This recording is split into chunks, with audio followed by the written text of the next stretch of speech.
danteeda ku jirto waayo ani hooya inol aaba inol aabe duqwaay mashaqeyno guriga dhan ani la joogo hal maalin maanta aniga guriga xataan ka nasto jikadeena way daysan tahay laakiin aniga hadaa baho suuq magaalka taan kale jikadeena way daaran tahay alxamdulillah Afgooye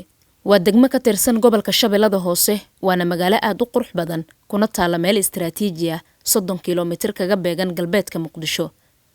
bartamaha magaalada waxaa mara wabiga Shabeelle oo ah wabiga ugu dheer Soomaaliya hadda se muuqaalka degmadu waa mid bedelan fatahaad ayaa ka dhacday iyadoona dadkii halkaas ku nool ay ka qaxeen guryahooda si noloshooda ay u badbaadsadaan wasuuqii degmada Afgooye dadku waxay raadsanayaan nolol maalmeedkooda danta iyo duruufaha ka muuqda awgi ayaa ku kaliftay in biyaha ay ku dhex ganacsadaan fatahaada wabiga saameyn xoogan ayuu ku reebay shacabka halkan ku nool waxaa xiran xarumihii waxbarashada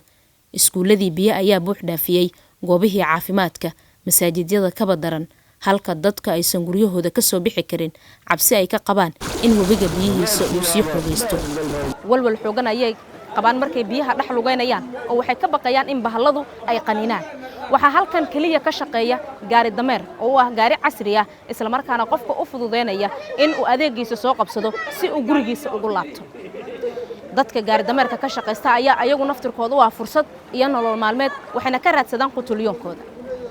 dadka ayaan isku dayay inaan la hadlo si dhibaatooyinka kale ay qabaan aan wax ugu weydiiyo balse waa kuwa baqaya oo waxay ii sheegeen haddii ay hadlaan inay la kulmayaan hanjabaad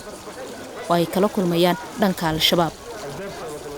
kuwa kale ayaa diidanaa in muuqaalkan ka duubanno kuwaasoo ku sifeeyay arrinta haysata inaan waxba laga qaban karin hase yeeshee dadka qaar ayaa dhankooda u baahnaa mar uun in codkooda la baahiyo si dadka kale ay u arkaan dhibaatada haysata loogana soo gurmado gurigayga usaasada waxaan soo doontay meelaan wax ku soo gata malaha saanaan u yaalnaa biyahan cabsi xooganaan qaba bahal ina sidilo waa rafaadsanahay waxay gorobkii qabtana waa waayisanahay 40 mitir qaf korta waxaan ku geeyaa 5 kun aan ku geeyaa 40 mitir 5 kun aan ku geeyaa xilwaaleyan ka soo baxa gadigaasan geeyaa 40 kun ay siinaya ma sha Allah maamulka isbitaalka guud ee degmada Afgooye oo la hadalnay ayaan weydiinay saameynta biyaha ay ku reebeen isbitaalka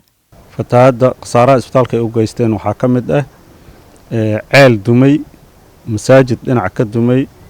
hadduu ilaahay ku roon yahay qolal sida matoorka qolka uu dhex yaal oo biyuhu runtii ay ku dhex jiraan ma jirin cid ku dhimatay fatahaada sida uu sheegay maamulka gobolka Shabeellada Hoose walow dadku ay ku guriya beeleen ilaa haddeertan wax dhimasho ma jiraan oo aan hayno haba yaraatee ma jiraan mana filayno insha Allah taala maxaa yeelay dadka hadda way wacyigelsan yihiin oo way dareensan yihiin xaaladda nawaaxiga ay ku nool yihiin Afgooye marka laga hadlayo waxa uu soo shaqo tagad dadyo kala gedisan laakiin dadka danta yar ee ku nool waxa walaa xoogan uu qabtaa markuu soo fataho biyaha wabiga Shabeelle Faaduma Cabduqaadir Xasan raadiyaha iyo TV-ga dalsan degmada Afgooye ee gobolka Shabeellada Hoose